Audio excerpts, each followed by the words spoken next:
ในตอนเช้าวันที่10 สิงหาคม 2026 คณะนำกระทรวงป้องกันประเทศนำโดยพลเอกคำเลียงอุทาไกรสอนกรรมการกรมการเมืองศูนย์กลางภาครองนายกรัฐมนตรีกระทรวงป้องกันประเทศพร้อมคณะได้เข้าวางพวงมาลาไว้อาลัย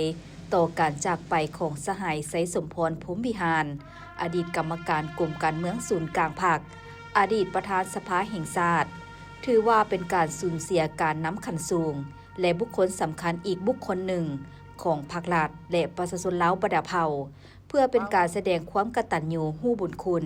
และเคารพหักที่มีต่อสหายไสยสมพรพรหมวิหารที่ได้อุทิศเหือแห่งสติปัญญาเข้าในการปกปักรักษาและสร้างสรรค์พัฒนาประเทศชาติ